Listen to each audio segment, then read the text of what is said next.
Hello and welcome to Ladai Nama. UFC 327 just ended and I'm here to talk about it with you guys. This event was a mixed bag for me as a fan because इसमें कुछ बहुत अच्छी fight थी and there were some very disappointing results and boring fights and we are going to talk about them all.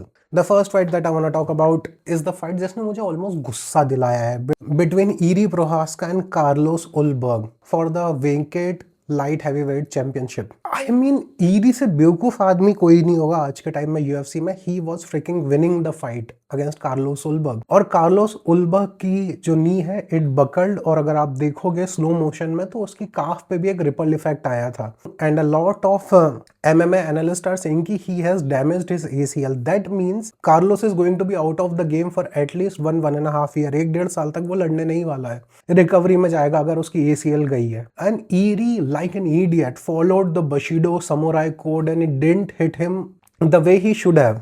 उसने wait किया, Carlos in retaliation rocked his jaw, knocked him down and then TKO'd him. And all I wanna say to Iri is तू क्या पागल है क्या? आज के time में कोई समोराई एग्जिस्ट नहीं करता है, कोई बशीडो कोड फॉलो नहीं कर रहा है तेरे अलावा. You were fricking winning the fight and because of you, तेरे कारण हमको एक बहुत एंटरटेनिंग लाइट हैवीवेट चैंपियन मिलने वाला था who fights with his foot on the pedal.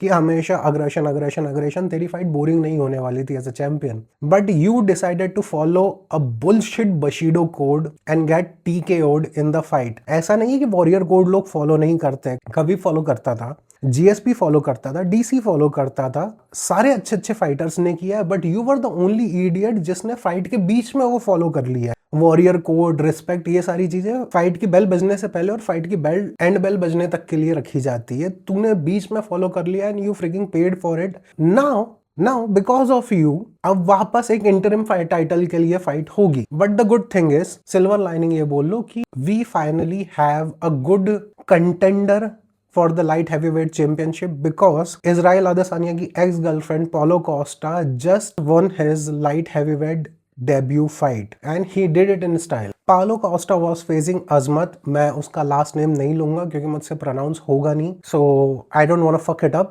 As usual, Paulo in the first round poked his eye, but he ended the fight with a head kick. And I think now we have a proper contender in our hand in light heavyweight division. और अगर Paulo Costa और Iri Prohaska की fight होती है तो it's going to be like कि दो सांड जैसे लड़ते हैं ना, मजेदार फाइट होने वाली है ना. I hope कि Paulo जीते because I'm sick and tired of defending Iri Prohaska and his all idiotic samurai code जो बेवकूफों समान फॉलो करता रहता है and he keeps losing. like भाई यानी I hate saying it, I am a fan but क्या कर रहा है यार. फाइनली आफ्टर एजेस हमें इस कार्ड पे UFC 327 पे एक बहुत एंटरटेनिंग हैवीवेट फाइट देखने को मिली थी between Curtis blade and walking talking meme as Josh Hockett. You must have seen this guy getting an altercation with Iri Prohaska.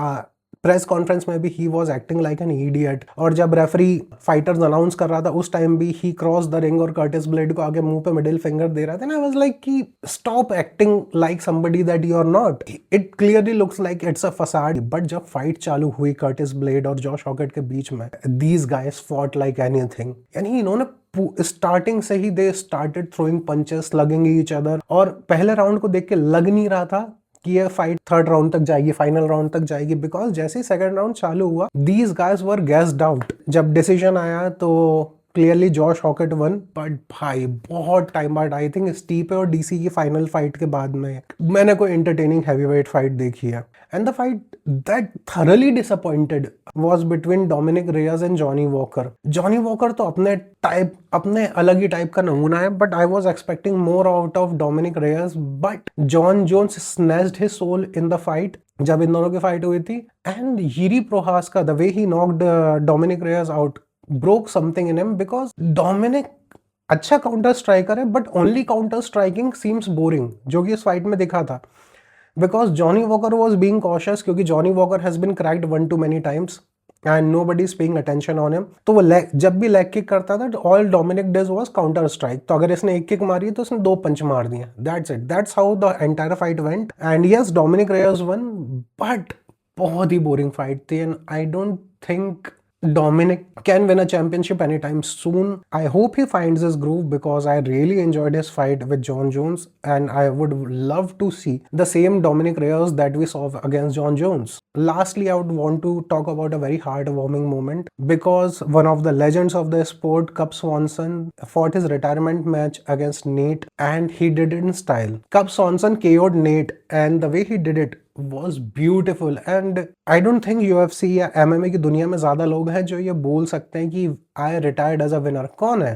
Khabib, GSP, Jon Jones, जो एक win fight जीत के retire हुए हैं, and I am very happy for him because Cub has been doing for 19 to 20 years, I think more than 20 years he has been an active fighter. He is 42 as we speak. वो 42 साल का हो चुका है, and he ended the fight with a KO. और जब उससे पूछा गया था कि are you going to unretire yourself because in the fashion you won the fight, तो उसने बोला नहीं यार, and he gave a very honest answer कि this is a young man sport, मैं बूढ़ा हो चुका हूँ, I can not put my body through the same pain again and again, so अब मैं एज अ कोच या फिर एज अ मेंटर किसी और कैपेसिटी में स्पोर्ट का पार्ट बनूंगा, but not as a fighter, which is a very honest answer because this is a young man sport. ये क्रिकेट के समान फुद्दू गेम नहीं है कि कोई भी 10-12 झंडू से लोग आके खेल जाए। यंग मैन स्पोर्ट है जिसमें आपको एक्टिव रहना पड़ता है, you need your body in your best shape. So I as a fan wish Cub Swanson a very happy and healthy retirement, and would love to see how you play your part in your retirement in the game of UFC and MMA. So thank you, Cub Swanson.